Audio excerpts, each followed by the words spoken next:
চিকি মন্দিরের দিকে যাচ্ছে ঠিক তখনই শিয়া গাড়ি থেকে নেমে চিকির পথ আটকায়। শিয়া চিকির সাজন দেখে সে আগেই বুঝতে পারে তুই মন্দিরে যাচ্ছিস। এদিকে গাড়ির ভেতর রাম ও তার অ্যাসিস্ট্যান্ট মন্দিরের দিকে যাচ্ছে ও চিকির কথা বলছে। অবশেষে রাম ও চিকির বিবাহটা কি শিয়া আটকে দেবে নাকি চিকি সেটা হতে দেবে না? বিয়ের সাজে চিকি আয়নার সামনে বসে কাঁদছে। তার বান্ধবী প্রিয়া তাকে গয়না পরিয়ে দিতে সাহায্য করছে। অন্যদিকে রাম তার ঘরে নিজের মতো তৈরি হচ্ছে। তার চোখে মুখে কোনো আনন্দ নেই। প্রিয়া চিকিকে বলে তুই কি এই চোখের জলে তোর চোখ সাজাবি? কাজলের জন্য তো একটু জায়গা রাখ। চিকি বলে এই চোখে না আছে কাজলের জায়গা, না আছে চোখের জলের। এখানে শুধু বাবার জেল থেকে মুক্তি পাওয়ার অপেক্ষা আছে। ভিউয়ার্স, নিয়ে আসলাম ভালোবাসি তোমায় নাটকের ধামাকা পর্ব। তোমাদের কাছে ভিডিওটি ভালো লেগে থাকলে লাইক ও একটি কমেন্ট করে দিবে। ভিডিওর শুরুতেই আমরা দেখতে পাই প্রিয়া বলে চিকি তুই এমন করিস না। চিকি প্রিয়াকে বলে আমি খুব খুশি প্রিয়া, আজ আমি বুঝতে পারলাম আমি কতটা লাকি। এই দুনিয়াটা একটা বড় বাজার, এখানে সবকিছুর দাম লাগানো হয়। যেমন দেখছিস আমার বাবার মুক্তির মূল্য লেগেছে, তেমনি আজ আমার ভাগ্যেরও দাম লেগেছে।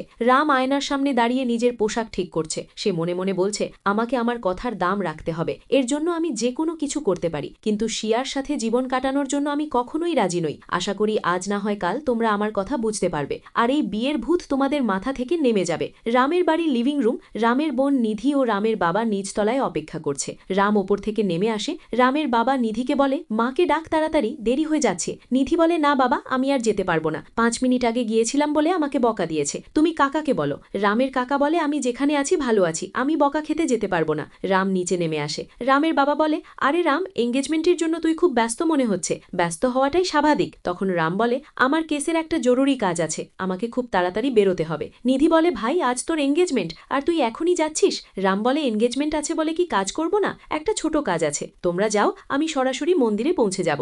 রাস্তায় গাড়ির ভেতর রাম এবং তার সহকারী গাড়িতে করে যাচ্ছে। সহকারী রামকে বলে স্যার আপনি কাল বলছিলেন আপনি এনগেজমেন্ট করতে চান না, তাই তো আমরা ডাইরেক্ট বিয়ে করতে যাচ্ছি, তাহলে এখন আবার এনগেজমেন্ট নিয়ে এত ভাবছেন কেন?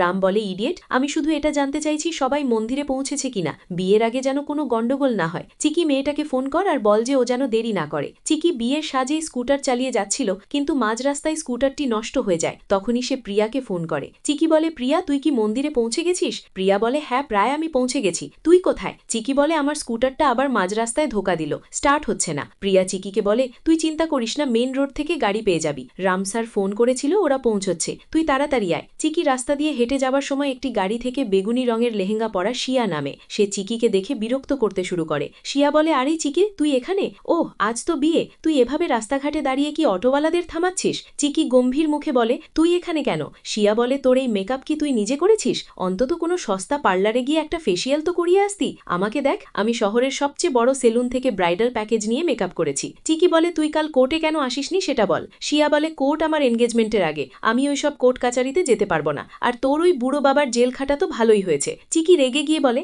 আমার বাবার নামে আর একটা বাজে কথা বললে তোর এই হাসি মুখ আমি চোখের জলে বদলে দেব। শিয়া বলে তুই কি করবি, তোর বাবার জেল হওয়াটাই ঠিক হয়েছে। চিকি আর সহ্য করতে না পেরে সজোরে শিয়ার গালে একটি থাপ্পড় মারে। চিকি বলে আমার বাবার সম্পর্কে যতবার খারাপ কথা বলবি আমি ততবার তোকে থাপ্পড় মারবো, মনে রাখিস। ভিউয়ার্স, ভিডিও আজ এ পর্যন্তই। ভালোবাসি তোমায় এপিসোড আপডেট পেতে আমাদের চ্যানেলটি সাবস্ক্রাইব করে রাখুন সবার আগে ভিডিওটি দেখতে। ধন্যবাদ।